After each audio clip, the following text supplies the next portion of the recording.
করেছি এটা কালকেও বলেছি যে কোল্ড স্টোরেজ যেটা আলুটা হয়েছে, কিন্তু এখন যদি আলুটা যদি স্টোর করার জন্য যথেষ্ট সুযোগ নেবে, আগামীতে আলু করবে না, তখন আবার দিচ্ছে না, তাই না? এখন বলছি স্টোরেজটা তো ভাড়া, ওখানে একটা বিরাট একটা গ্রুপ আছে। আমি বলছি ইমিডিয়েট দেখেন অত্যধিক ভাড়া কেন নেয়, এটা লুক ইনটু দ্যাট। এখন এত নীতি যেটা ভেতরে আপনার ট্রেডাররা এত বেশি চালাতে পারতো কি, মানে হয়তো আমাদের নিজেদের বিচার এইগুলি নিয়ে আপনি, আমি একটা উদাহরণ দিই আপনাকে, এই যে সয়াবিনটা আমার সময় কোনো ছবি কেন সয়াবিন তো বাজারে যে ছিল দেশে যে আমি বসে সয়াবিন প্রচুর আছে, কি করেছে ইম্পোর্ট তো আমি বহু অ্যালাউ করেছি, ট্যাক্স কমিয়ে দিয়েছি, ফিডার ভেসেল গুলোতে দরকার এবং they use it as storage of soybean. ওই নিজের স্টোরে পয়সা লাগবে রাখতে পারে, ওখানে রেখে দিতে। তখন যখন আমি বললাম কোস্ট গার্ড গিয়ে তখন আসছে। অতএব এই সমস্ত বুদ্ধিটা হয়তো এটা আমরা আগে বুঝতে পারিনি, সময় লাগে, চট্টগ্রাম পোর্টের জায়গা নেই, কন্টেনার গুলো আনতে আসতে পারবে না, দেখবে না ইচ্ছা করে ওখানে রেখে এত দেরিতে আসছে কেন তোমার। অতএব এই যে ঠিক যে উৎপাদন যে খরচ খাচ্ছে না, এটা আমাদের জন্য একশো চ্যালেঞ্জ।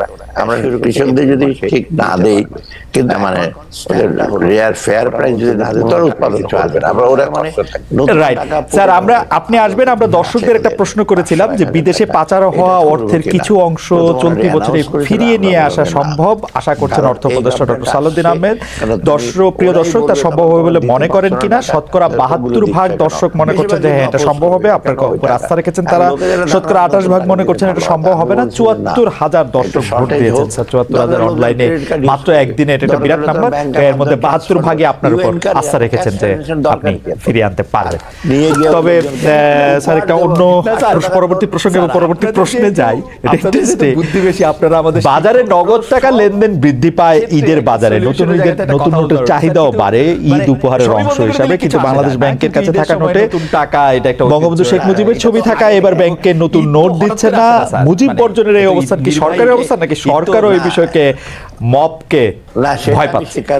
খালেদ, যে এটা আমি বলি, এটা ঠিক যে এইবার এটা একটা যেটা আমাদের ভুল হয়ে, তখন মানে সেন্ট্রাল ব্যাংক এটা করতে পারছে জানুয়ারির দিকে, প্রথম থেকে ওদের নিজেদের বিচার সব তো আমরা বলে ডিজাইন আসছে মাত্র, তাই না?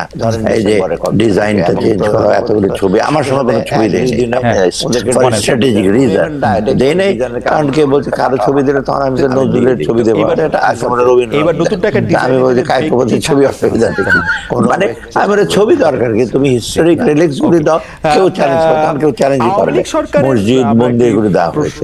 আচ্ছা, ছবিটা আসছে বঙ্গবন্ধুর ছবি, এখন এগুলো শেষ হয়ে যায়, সরকারের ওরা ডিজাইনটা দিয়েছে অনেক পরে, এবং সেটা আমরা দ্রুত হিসাব করেছি, এখন বলছি সময় লাগবে।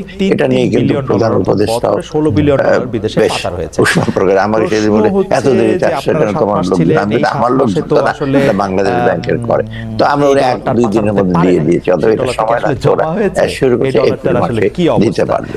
কিন্তু এখন স্ট্যান্ডটা হলো এটি আসলে বলছে যে পুরনো টাকা কিছু আছে, পুরনো টাকা মানে নতুন টাকা পুরনো আদলে যেটা আছে ওদের 500-1000 টাকা, এটা করবো কিনা প্রথম ওরা অ্যানাউন্স করেছিল, আমরা বললাম না, কারণ এই গভর্নমেন্ট আসছে, তুমি ওরাই বলবে তখন তোমরা দিতে পারছো না টাকা, ওগুলো দিচ্ছে কেন, বেশিরভাগ কিন্তু অপোজ করে কেন ওই টাকা, আর লোকেদের ধারণা নতুন টাকা দিলে ভালো হয়। আমি বলছি না, একটু শর্টেজ হোক, দরকার লোকজন ক্রেডিট কার্ড ইউজ করবে, দরকার হলে তো ব্যাংকের মাধ্যমে ট্রান্সফার গেলে ইউএন কার্ডে এত ক্যাশ ট্রানজাকশন দরকার কি, আর নিয়ে গিয়ে লোকজনকে উপহার দেবো টাকার নোট।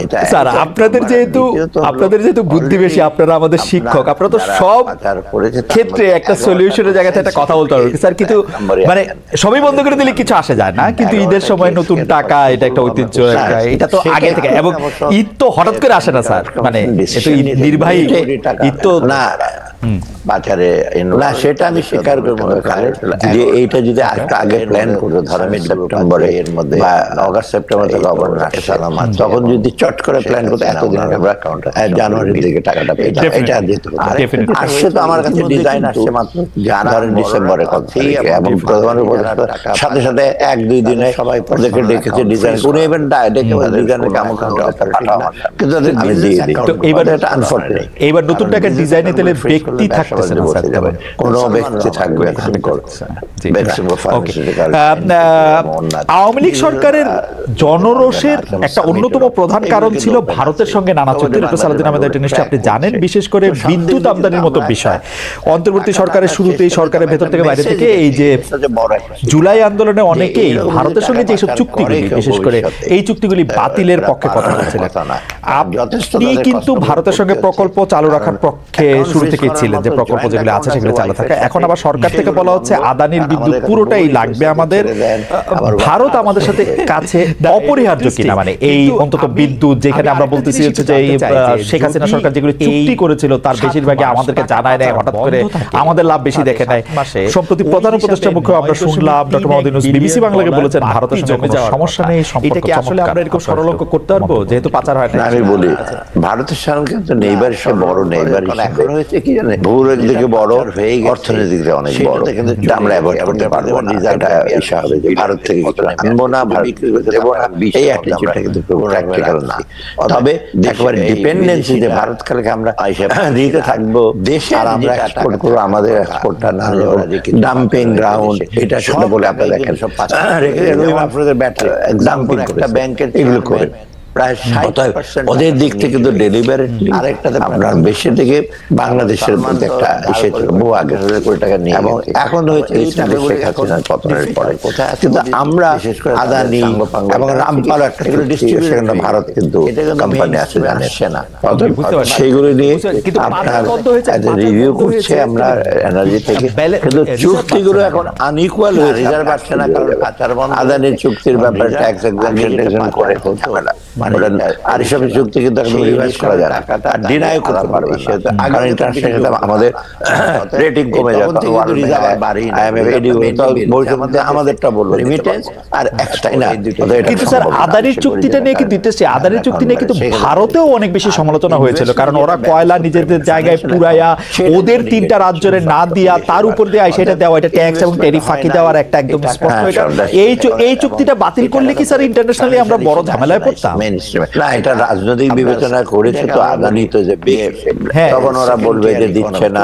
এবং রামপালের টাইমে বলি রামপালের এমন আনি যেটা আমরা করি ওরা ইকুইটি শেয়ার আছে প্রায় 49 এবং রিসেন্টলি এই যে বিলগুলো ওদেরও কিন্তু টাকা দেওয়া, সেই টাকাটা তো আমরা ওরা না দিয়ে বাংলাদেশে বুঝে তোমরা দাও না কেন, এখান থেকে আর্গুমেন্ট করছে তোমরা তো 49% বিল পেমেন্টের তোমরা তো টাকা তোমরা তো ঋণ, ওরা বলছে তোমরা আগে দাও এবং না দিলে ওরা বলছে আমরা ইনভোক করবো গ্যারান্টি তোমার দিচ্ছ না।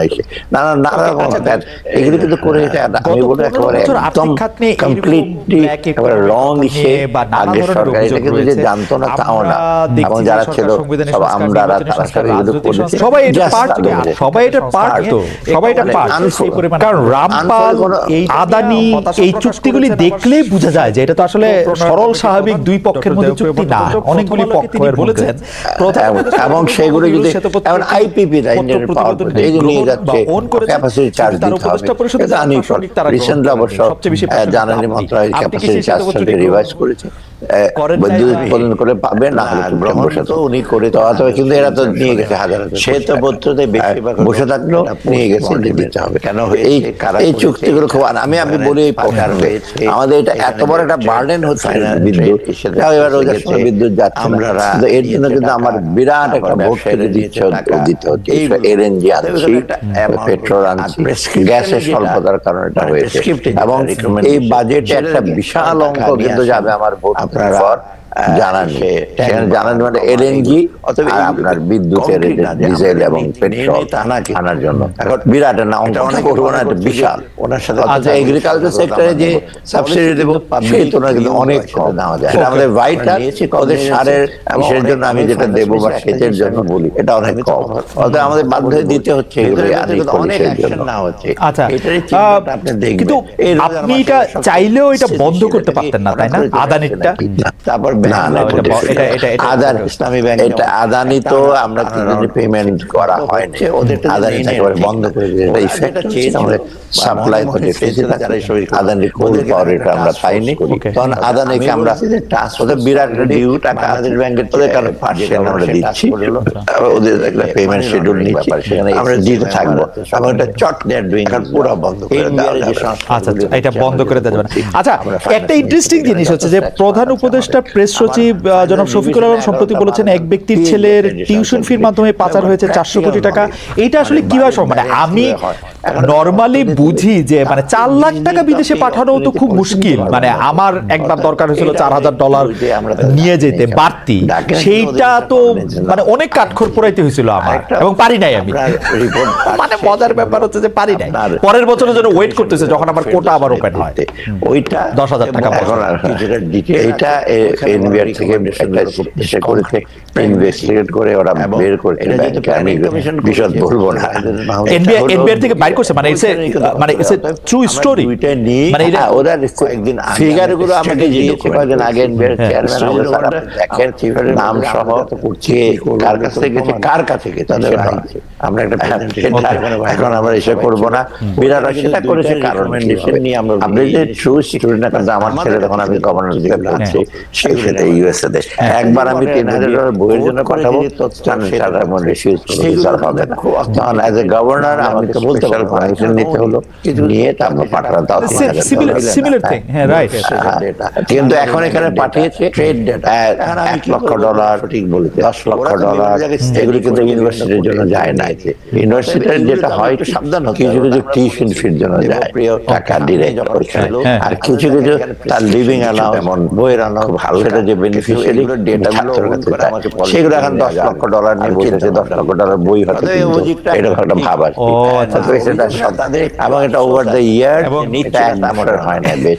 এবং একটা সবচেয়ে ডেঞ্জারাস এই জন্য কিন্তু স্টুডেন্টগুলো বাংলাদেশ ব্যাংকের ক্লিয়ারেন্স থাকে, বাংলাদেশ ফর্ম এবং ব্যাংকগুলো এটা কমপ্লাই করে। এইসব ব্যাংকের যারা নিয়েছে সবাই ব্যাংকের চেয়ারম্যান, ডিরেক্টর, এবং এটা ধারে না যে বাংলাদেশ ব্যাংকের ক্লিয়ারেন্স থাকবে। আমার ব্যাপারে আমি বললাম সেন্ট্রাল ব্যাংক তো কারো ওন না, ইন্টারন্যাশনাল ব্যাংক, ওরা তো দেয়ার অবলাইজড টু দ্য ইন্টারন্যাশনাল দেব না। কিন্তু বাকি ব্যাংকগুলো দেখেন মালিকরা, আমি নাম বলবো না এখন, নাম বলবো ঠিক হবে না, ওদের ব্যাংক থেকে চেয়ারম্যান সাহেব বলবে $10,000, কিন্তু ওই পারে কি মানে আটলান্টিকের ওই পারে কি এটা নিতে পারবে ওরা টাকাটা, কোড মানে একটা ইউনিভার্সিটি বা নাকি এটা ফেক বানায় নিয়ে যেটা ইনফ্যাক্ট কি করবে, আমার ফেক বানাচ্ছে, হয়তো অ্যাকাউন্ট করেছে আরেকটা, হয়তো সেই ইউনিভার্সিটির নাম দিয়ে ওখানে একটা অ্যাকাউন্ট করেছে, ওখানে ধরেন ওখানে বেশিরভাগ ইউনিট ব্রাঞ্চ কিন্তু ধরেন ইন্টারকেটা শহরে, কিন্তু আপনার ইউনিভার্সিটির অ্যাকাউন্টের সাথে আপনি আরেকটা অ্যাকাউন্ট করলেন, ইউনিভার্সিটির নাম লিখে দেখবেন। আমি তো মানে অনেক ফন্দি ফিকির আছে। আচ্ছা, একটা জিনিস হচ্ছে যে আমরা একটু প্রশ্ন করতে চেয়েছিলাম যে আমরা দেখেছি যে স্পেশাল একটা প্লেন পাঠানোর কথা আমরা শুনেছি যে ডক্টর মোহাম্মদ ইউনূস চীনে গিয়েছেন।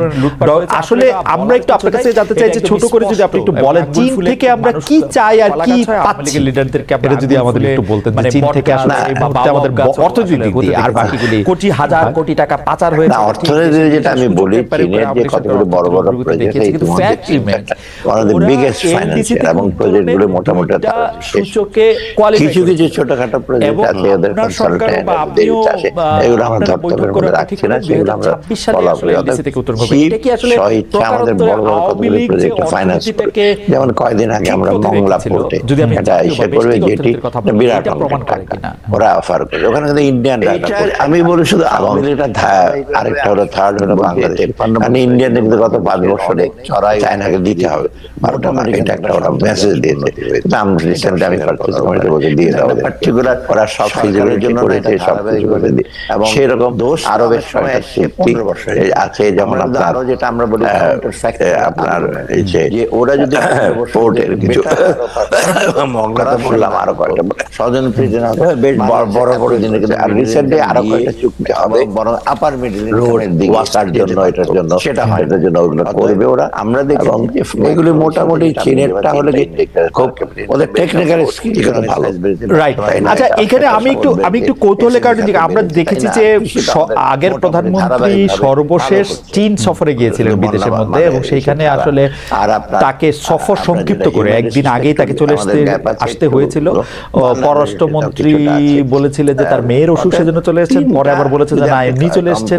প্রধানমন্ত্রী বলছেন সাবেক যে তিনি এমনি চলে এসেছেন। কিন্তু আমরা এটাকে দেখি যে আসলে মানে কোল্ড ওয়ারের পরে কোনো একটা রাষ্ট্রে গিয়ে কেউ সফর সংক্ষিপ্ত করছে বড় একটা কারণ ছাড়া, সেটা হয় নাই। এই ব্যাপারটার মধ্যে আসলে চীনের সাথে কি বাংলাদেশে এক ধরনের দূরত্ব সৃষ্টি হয়েছিল সেই আমলে, সেটা কি এখন একটু কমেছে? না, ঠিক একেবারে যেমন পদ্মা ব্রিজ চীনের বিরাট কন্ট্রাক্ট।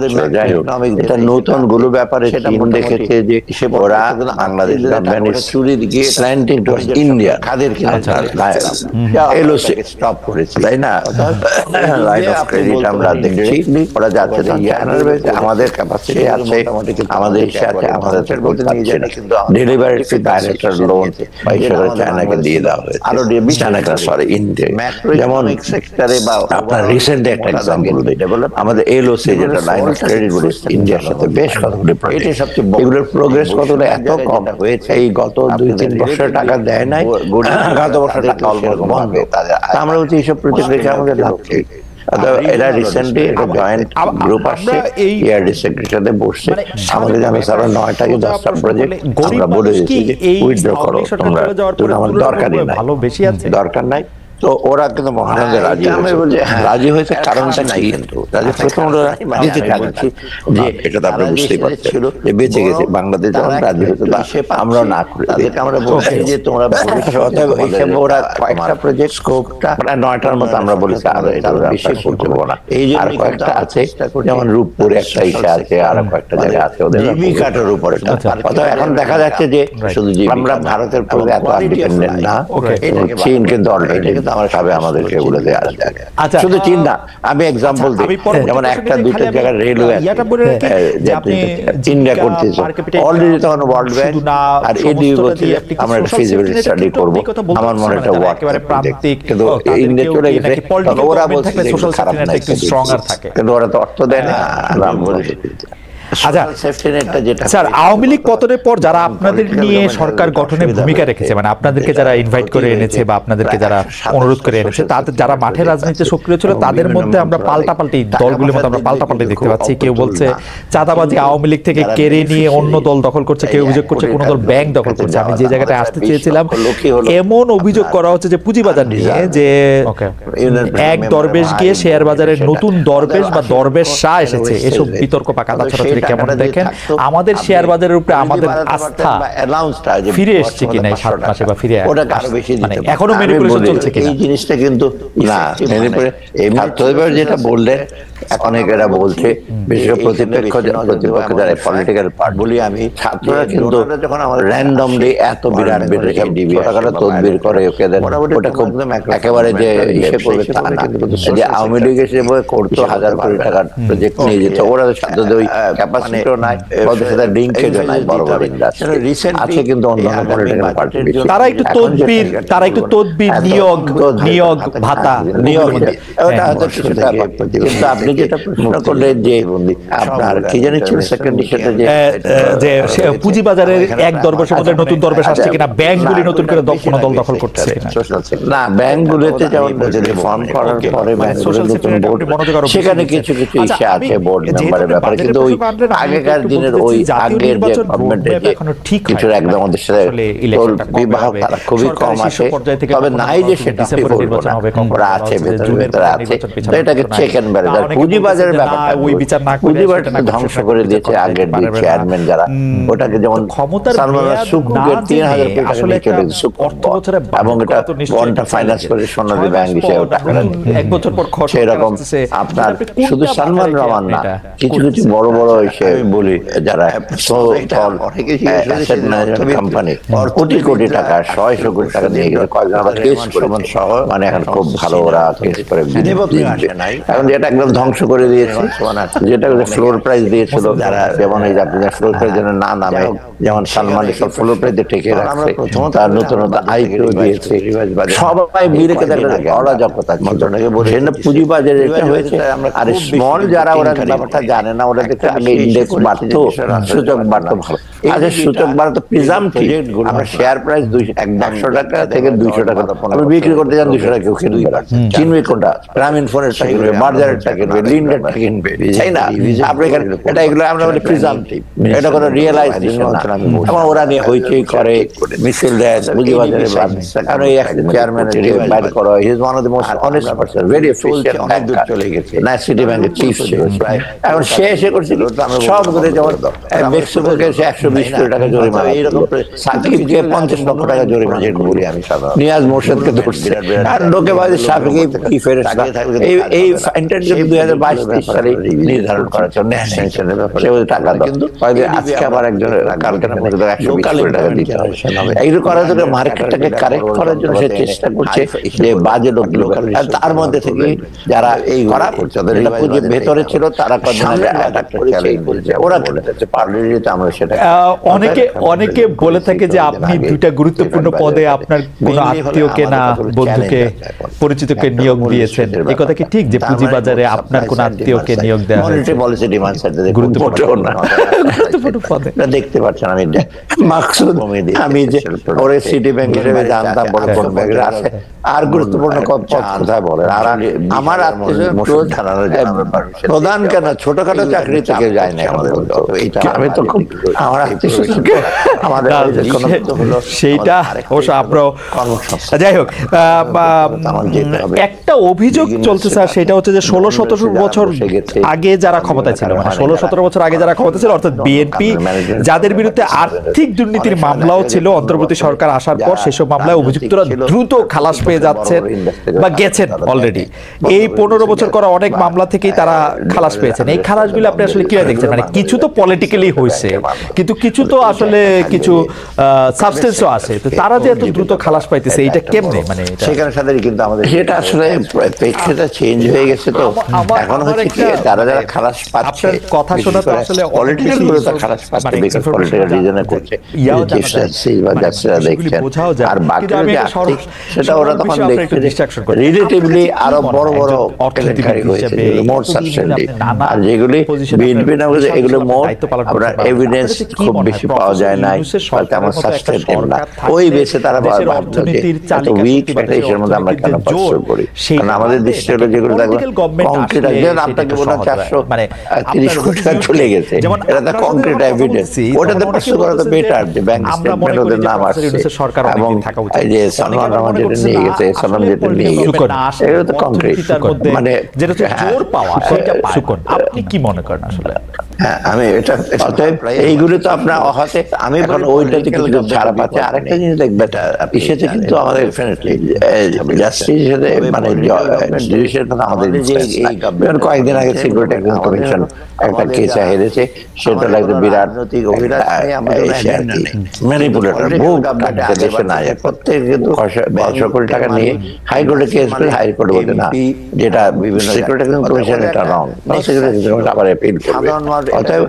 এবং ওরা কিছু কিছু আছে যে টাকা পয়সা বানিয়েছে, দরকার হলে মিছিলের জন্য টাকা দেবো, অথবা ব্যানারের জন্য টাকা দেবো, দাঁড়িয়ে থাকবে, গিয়ে করবো, ভেতরে ঢুকবে, এগুলো কিন্তু আমরা উই নো দ্যাট ইনফরমেশন। আমার মনে হচ্ছে কি আমাদের এই গভর্নমেন্ট খুব, এই গভর্নমেন্ট কিন্তু খুব সফট করবো, আগে করে তো ধরে নিয়ে আসতো, এজেন্সিকে বলতে ধরে নিয়ে দিয়ে যাবো, উই ডোন্ট ওয়ান্ট তা তো ধরতে রেখে যাবো। স্যার একটা হাইপোথেটিক্যাল প্রশ্ন করি যে ডক্টর মোহাম্মদ ইউনূসকে আদালতের নির্দেশে বেশ কিছু টাকা ফেরত দিতে হয়েছে, বড় বড় 100 কোটি 500 কোটি বা whatever কিছু। আইন সংস্কার এখন এই সরকার থাকলে কি এটা উনাকে ফেরত দিতে হইতো না? মানে উনি কি আর আদালতে এই টাকাটা দিতে হইতো না? তাহলে যদি না দিতে হইতো তাইলে উনি যে এটা দিয়ে দিছেন এটা কি উনি ফেরত পাবে? মানে হিসাবটা কি? মানে এটা কি উনারে মানে অন্যায় করে দিতে বলছিল নাকি এখন যে উনি সব মামলা মানে ব্যাপারটা এরকম পরে যখন আমাদের ইতিহাস লেখা হবে তখন কেমন লেখা হবে যে উনাকে কোর্ট 200 কোটি টাকা দিতে বলছিল, উনি রাজি হয়ে 200 কোটি টাকা দিল, এরপর আবার উনি ক্ষমতায় আসলো, এই মামলাগুলো আবার খালাস হয়ে গেল, মানে এরকম আরেকটা মামলা ব্যাংক রেজুলেশন এটা না ইমপ্লিকেশনটা আমি যেতে চাই না। এটা হলো সেই সময় যে মামলাটা করেছিল ছিল বলেছিল, এখন উনি এটা দেশে করেন নাই, এখনো পার্সু করেন নাই। বাকিগুলো কিন্তু অনেকগুলো মামলা যে আপনার সঙ্গে কম্পেনসেশন নিয়ে বাকিগুলোতে কোনো এটা এসে পড়েছে। এটা কিন্তু আগে মোটে জান আমি বলি সাহেব যখন গ্রামীণ ব্যাংক ছাড়লেন, কেসে হারলেন, এটা কামাল হোসেন সাহেবের মতো লোক গিয়ে ডিফেন্ড করলেন এবং রেমান সাহেবের সাথে তখন চেয়ারম্যান ওরা বলে যেটা সেটা রেশনাল ডিসিশন বাংলাদেশ ব্যাংক থেকে কোনো অবজেকশন দেয় না, কিন্তু জাজ এটা করেছে এক ব্যক্তি, আপনি জানেন কি ছিল তার হাজবেন্ড একটা টিকে টিকে জাজমেন্টটা দিয়েছে, আপনার নামই তো ঘটনা হচ্ছে আপনারা যখন আসেন আমি নাম বলবো না, যার স্ত্রী মন্ত্রীও ছিলেন, তার আগে দিয়ে আসছে ওনার দিলেন। তো ওই রকম ম্যানিপুলেশন তো এখন আউট অফ কোয়েশ্চন। এগুলো তো আমাদের কাছে চিফ জাস্টিস যিনি আছেন স্যার ওরকম ম্যানিপুলেশন না আসে শুনলে একটু মানে দ্বিধা লাগে, মানে এর চেয়ে কম আসে কিনা, মানে ধরেন ওই সময় 100 আসতো, এখন ম্যানিপুলেশন 20 নাই আসছে আমাদের অবস্থা এরকম নাকি শুনলো? মানে আমি কোর্ট কাছারি কথা বলতেছি, আমাদের না কোর্ট কাছে আমার জানা যায় বলে সিকিউরিটি অ্যাক্ট কমিশন তো আরো একটা কেস এসে কোটি কোটি টাকা নিয়ে গেল, ইনকোয়ারি করে আছে, কোর্ট বলছে যে ইনকোয়ারিটা প্রপার হয় নাই। এখন আমি ওদেরকে বলছি তোমরা প্রপার ইস্যু করে ইনকোয়ারি করতে ফাইন না দেওয়া। এইগুলো আগে ম্যাক্সিমাম আমরা বোর্ড চেঞ্জ করেছি, সেটা তো প্রথম স্টে করলো ওরা, ইন্ডিপেন্ডেন্ট 11 জন করে দিয়ে স্টে করলো, পরে আবার অ্যাপিলেট ডিভিশনে গিয়ে অ্যাপিলেট ডিভিশন না প্রপার আমরা ম্যাক্সিমাম ওই নতুন বোর্ডে চললো, পুরনোরা গিয়ে যারা সালমান তারা একটা কেস করে। আমরা তো এসে করি না, ম্যানিপুলেট করি, প্রথম হচ্ছে স্টে সংস্কার করে দিই। স্যার আমাদের একজন দর্শক মানে অনেক আগে যেহেতু প্রশ্ন করেছেন, আমাদের অনেকে এই প্রশ্নটা করলেও উনার নামটা আমরা সামনে আনছি কারণ উনি অনেকবারই প্রশ্ন করেছেন। ওনার নাম শাহাদাত রুবেল। উনি আপনার কাছে জানতে চেয়েছেন সরকারি চাকরিজীবীদের বেতন ভাতা বৃদ্ধির কোনো পরিকল্পনা আছে কিনা, বিশেষ করে নবম পে স্কেল বা মহার্ঘ ভাতা কোনো কিছু দিবেন কিনা, বিশেষ করে 11 থেকে 20 গ্রেডে কর্মচারীদের অবস্থা নাকি খুব খারাপ এবং তারা যে একটা দাবি করেছে এটা আপনিও জানেন, এটা আপনি কোন কিছু এটা নিয়ে আপনি বলবেন না? এটা প্রথমত পে স্কেলটাকে একটা ডেমোক্রেটিক গভর্নমেন্টের পে স্কেল আমরা কাছে করব, এই জিনিসটা বুঝতে পারছেন তো, যেটা ডক্টর ফরাসউদ্দিন সাহেব করে গেছে, এগুলো কিন্তু আমরা করতে পারবো না এবং এই জন্য আমরা কিন্তু এখানে একটা বহু লোকের বৈষম্য হয়েছে, পে স্কেলে ঝামেলা হয়েছে, টাইম বন্ধ করে গ্রেডটা ঠিকভাবে করে না, যারা এগুলো আমরা টাচ করতে পারছি না কারণ পে স্কেল কিন্তু বেতন না, কিন্তু স্যার ভাতা, dearness allowance, time scale, promotion নিচে ওর সব রিলেটেড। এখন যেটা যোগগুলি আমি পা থেকে সরাবো না কারণ ডিয়ারনেস অ্যালাউন্স, মহার্ঘ ভাতা, এটা সেটা এখন নতুন এটা আমরা দেখছি, এটা ফাইন্যান্স মিনিস্টার আমরা এক্সামিন করছি। এখানে হলো কি এগুলো বিশেষ করে আমি জানি যে কোনরা সবচেয়ে কারো সবচেয়ে বেশি ভালো হয়, যারা একেবারে 10 থেকে 13, 1-2রা ওরা এতটা না।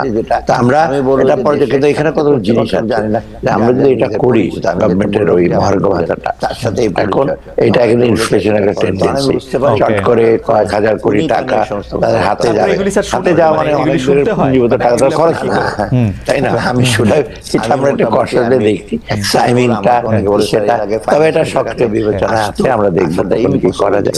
আরেকটা জিনিস এটা হলো অনেক সময় অন্যরা তখন ওদের অত গ্রেড আছে, যেমন আপনার ওয়াটার ডেভেলপমেন্ট বোর্ড আছে, পাওয়ার ডেভেলপমেন্ট আছে, আপনার ওরা বলে আমরা তো এই গ্রেডে অনেক মোটামুটি এটা কিন্তু বিরাট হিসাবে চাপ পড়বে।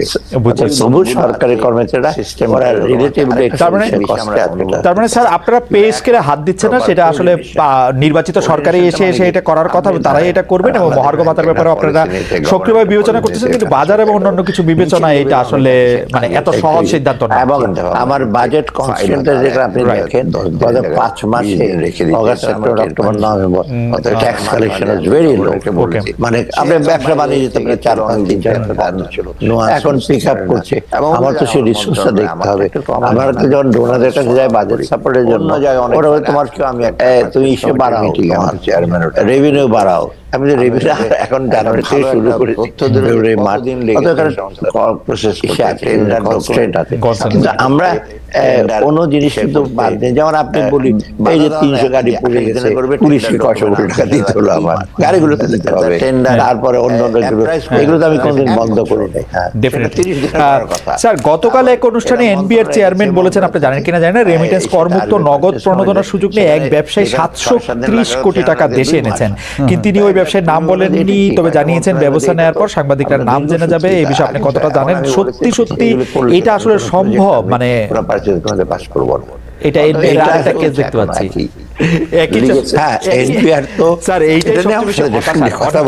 বলে যে স্যার এইটা ঘটেছে, আমরা একটা টাকা নিয়ে আসছি, একেবারে এই টাকাটা নিয়ে এসে বলে স্যার এটা রেমিটেন্স অনেক করে হয়, কারণ আমরা হতে পারে মাঝে মাঝে হতাশ লাগে, ওই যে যারা অন্যান্য যারা আছে আমাদের মধ্যে যারা আছে তার কাছে টাকাটা কালেক্ট করে, যেটা এগ্রিগেটর লাগে কিনা $100 মিলিয়ন $50 মিলিয়ন নিয়ে এটা নিয়ে আসে এখানে। অথবা সে হয়তো এটা করেছে, অথবা সে টাকা পাচার করে এটাকে রেমিটেন্স বলে বৈধ করার জন্য নিয়ে আসছে। রেমিটেন্সের সুবিধা আপনি তখন আর ধরবেন না, এই যে তুই পাচার, সে পাচারের যে ইনভেস্টিগেশনের হাত থেকে বেঁচে যাবে। এখন প্রবলেম হবে এটা দেখাতে এনবিআর দেশে যে কোথা থেকে গেল, তার সোর্স কি ছিল, এখন দরকার তার ব্যাপারে এটা আসলে অর্থ পাচারের লিঙ্ক কিনা বা করাপশন লিঙ্ক কিনা বা অন্যখানে ম্যানিপুলেশন করেছে কিনা। অর্থাৎ এটা গুড, একটা ভালো কেস এক্সাম্পল স্যার। আমাদের লাস্ট 2 কোশ্চেন। প্রথমটা হচ্ছে যে গত জানুয়ারি মাসে আপনি শতাধিক পণ্যে ভ্যাট আর সম্পূরক শুল্ক শুল্ক বৃদ্ধির অধ্যাদেশ যখন জারি করেন, তখন আপনি বলছিলেন যে এটা অনেক সমালোচনা হইলো, আপনি বলছিলেন যে এটার কারণ কিছুদিন পরে জানানো হবে। এইটা কি এই ভ্যাট বৃদ্ধির সিদ্ধান্তকে জনগণের কেউ কেউ বলছিলেন যে জনগণের পকেটও কাটা পড়ছে, এটা নিয়ে কি স্যার আপনি আর কিছু বলবেন যে এটা আসলে সিদ্ধান্তটা ঠিক ছিল? এটা শুনেন, আমরা ভ্যাট মেইন কারণটা মারবে, ভ্যাট কোন জায়গায় 2.5%, কোন জায়গায় 5%, কোন জায়গায় 7%, পৃথিবীর কোন দেশে ভ্যাট এত ক্যালিব্রেটেড হয় না, এবং এটা কিন্তু আমরা ইমপ্লিমেন্ট করতে অসুবিধা হচ্ছিল। তখন ইউনিফর্ম আমরা করতে চেয়েছিলাম যে 15 না যেতে পারি, 12, 13, 10 যাই সবগুলো একটু ইউনিফর্মে বাড়ে, এটা একটা রেশন। সেকেন্ড হলো ভ্যাট কিন্তু অপেক্ষিত আমাদের দেশে অনেক কম। ইন্ডিয়াতে ভ্যাট 17 থেকে 18%। আমি দেখতেছি যে এটা হতে পারে আমরা যেটা করেছিলাম যে কতগুলি পণ্য অন্যগুলো তো খুব উচ্চ সিগারেট থেকে ধরে অনেক আমরা কিছু কিছু করেছিলাম, এটাতে আমি ভেবেছি আমার 12,000 কোটি টাকা রিয়েক্ট যেভাবে করেছে মনে হচ্ছে পৃথিবী ধ্বংস হয়ে যাচ্ছে একেবারে। কয়েকটা যে ওষুধের ব্যাপারে আমি বলছি, আপনি দেখেন, আমি বলছি রুটি বিস্কিট আমার ছিল যে 200 টাকা কেজির উপর রুটি বা বিস্কিট, আপনি কি ইউসুফ ব্যাগের রুটি বিস্কিট কেনেন তো 60-70 টাকা, ওটা কোথায় এফেক্ট করে? আপনি কিনে সাসলির বিস্কিট, ওখানে ট্যাক্স দিতে অসুবিধা হয়, দামি বিস্কিট খাবেন ট্যাক্স দেবেন না, এটা আবার এত, আর ফলের রস ভেতরে, ফলের বাইরে থেকে আসবে ট্যাক্স দেবেন না। এই যে আবার চশমার উপরে 150 টাকা চশমা পাওয়া যায়, ওখানে 15% দাম হবে 125 টাকা, 150 টাকা। এই না চশমার দাম, কোন দেশে দেখছেন চশমা 150 পাওয়া যায়? মানে আমি অদ্ভুত ব্যাপার। তারপর রেস্টুরেন্টে বলছে, আমি বলছি 3 স্টার আমি বহু অ্যালাউ করেছি, ওরে ভাতের দোকানে ট্যাক্স দিয়েছেন, ফিডার কোথায় ভাতের দোকান কি 3 স্টার? কক্সবাজারে লক্ষ লক্ষ লোক যায়, ট্যাক্স দেয় না, এবং বেশিরভাগ জায়গায় তো এই যে আমি গত কয়েক মাসে ট্যাক্স 16 লক্ষ লোক তখন আমাকে দিচ্ছে, বললো যে লোকজন আসছে করেছে ট্যাক্স দেবে না, মানে রেস্টুরেন্ট ওরাও ট্যাক্স দেয়, হোটেল বলে বাদ দেয় ট্যাক্স দেয় অনেক। এইগুলি ফাঁকিবাজি করে তো এত অভ্যাসটা হয়ে গেছে ট্যাক্স না দেওয়া, ওদের ট্যাক্স দেন আবার সেবা দেন।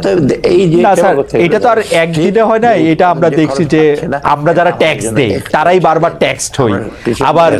আবার গত 15 বছর 20 বছর 25 বছরের অভিজ্ঞতা আমরা দেখছি যে যারা ট্যাক্স দেয় না তারা ব্যাংকে থেকে টাকা নিয়েও টাকা ফেরত দেন না। স্যার আমরা আপনারা এইগুলি নানা ধরনের কারণ থাকে, নাহলে আপনি স্যার আপনার ইনকাম ট্যাক্সের নেটেও আসলে কতজন ইনকাম ট্যাক্স দেয় সেটাও তো একটা খুবই হতাশা। এটা মানুষের খুব বলে। যাই হোক স্যার, এটা শেষ প্রশ্ন। asking for 2 more minutes just. It's like যে এইটা হলো দেশে শিল্প উন্নয়ন অগ্রগতির চাকা সার্বিকভাবে সচল করা, ব্যাংকিং সেক্টরের শৃঙ্খলা আনা, আর্থিক খাতে স্বচ্ছতা, সংস্কার, সব কাজ মিলিয়ে সব তো স্যার আপনি আর করে যেতে পারবেন না, কিন্তু আর কতদিন, আর মিনিমাম কতদিন সময় পেলে আপনার পক্ষে সুবিধা হবে অ্যাট লিস্ট, যেটা হচ্ছে ফুটপ্রিন্টটা যেটা আপনাকে শুরুতে বলছিলেন সেইটা একটা রেখে যেতে, বা অন্ততপক্ষে একটা টেমপ্লেট করে দিয়ে যেতে, যে টেমপ্লেট আসলে ফলো করতে হবে, অন্তত টিকগুলি দিতে হবে। মেয়াদ, সরকারের মেয়াদ আর কতদিন হওয়া দরকার বলে আপনি মনে করেন স্যার? না, আমি মেয়াদ সম্পর্কে কমেন্ট করব, তবে আমি মনে করি ডিসেম্বরের মধ্যে আমি আর্থিক খাতে যেগুলো সংস্কারগুলো যেগুলো আসুক, মানে ইমিডিয়েট এগুলো করতে পারবো। লং টার্ম মিডিয়াম টার্মের সরকার সংস্কার কিন্তু আমরা এখানে হাত দেবো না এখন আপাতত। শর্ট টার্ম এনবিআরটা করা, ব্যাংক রেজুলেশন যেটা ওই যে একটা হবে, ব্যাংকের খারাপ লোনগুলো কি করব, এটা তো সারাদিন ব্যালেন্স শিটে রাখতে পারবে না সারা জীবন, ওটা অলরেডি ড্রাফট হয়ে গেছে, ওটা করে আমরা ডিসেম্বর মধ্যে। স্যার আপনার কথা শুনে কিন্তু মনে হইতেছে স্যার আপনি ব্যাগ গুছাচ্ছেন, মানে এই ডিসেম্বরটারই কি আপনারা টার্গেট করতেছেন? মানে মনে কিন্তু হচ্ছে যে আপনারা ক্যাবিনেট আসলে মোটামুটি তৈরি, আর্লিয়েস্ট পসিবল টাইমে ইলেকশন করে ফেলানোর। না, যেহেতু একটা চাপ আছে, কিন্তু না আমাদের কাছে অনেক কাছে বলে থাকে না, আরো কয়েক বছর এই যে যাই হোক, এটা হলো কি আমি বলি এখানে হলো আপনার বিভিন্ন ধরনের ইলেকশনটা তো মেইন, তারপরে আপনার সংস্কারগুলো আমরা সেখানে যেগুলো অলরেডি ইনিশিয়েট করেছি, আমাদের কাছে বিভিন্ন দাতা সংস্থা ওরা কতগুলো এই যে অ্যাকশন পয়েন্ট দিয়েছে, পরবর্তী ডিসেম্বর পর্যন্ত কিছু তোমরা নিতে পারবে, আর বাকিগুলোর ব্যাপারে তোমাদের হয়তো সময় লাগবে, সেটা আমাদের সাথে আর্গু করেছি। অতএব এটা এই সেজন্য না যে ডিসেম্বর পর্যন্ত থাকবো, তারপরে এর মধ্যে আরো 2-3 মাস হয়তো থাকতে হতে পারে, যদি পলিটিক্যাল ডিসিশন, কিন্তু পলিটিক্যাল ডিসিশন সেটা আমরা, কিন্তু আমরা বাজেটে আপনারা দেখবেন আমরা যেটা করব, ওই পদচিহ্ন রাখার জন্য আমরা কিছু কিছু বলে যাব, বলবো আমি, যেমন এই যে সোশ্যাল সেক্টর বাড়ালাম, আরো কি কি স্কোপ আছে, এইগুলো আমরা বলবো আর কি সেখানে, তখন বুঝতে পারবেন যে একেবারে আমরা বলে দিইনি যে আমরা চলে যাচ্ছি তাড়াতাড়ি, ব্যাগ গোছাতে অ্যাটিটিউড থাকলে আমি এগুলো করতাম না ইমিডিয়েটলি এগুলো। তবে আমার মনে হয় যে আপনারা মানে নির্বাচন হোক বা নির্বাচন পরে হোক, দেরিতে হোক, সেইটা নিয়ে আপনারা আসলে খুব বেশি কনসার্ন, এবং আপনাদের মধ্যে থেকে আপনার কথা যেটা বোঝা গেল, আপনারা তো এখানে আসলে লম্বা সময় থাকতেও আসেন নাই বা থাকতে চান না।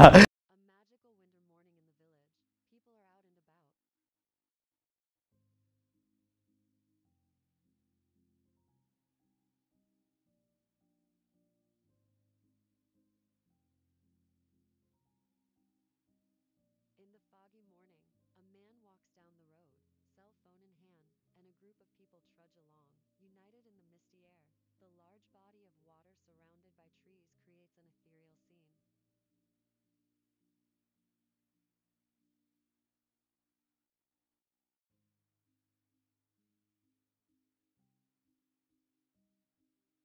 The sun peeks through the trees, casting a gentle glow.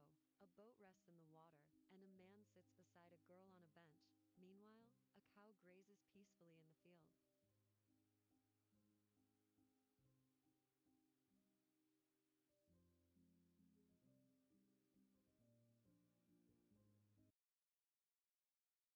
Cows stand in the fields and fathers hold their children close, guiding them through the foggy paths. The scene is both serene and slightly mysterious, as the little ones peek out from under their father's arms, dressed in cute pink hoods.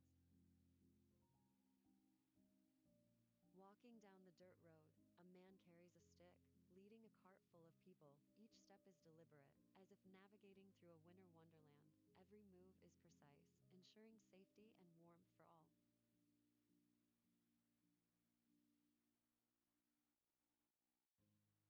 The sun shines through the trees, casting a gentle glow. Thanks for tuning into this picturesque winter morning.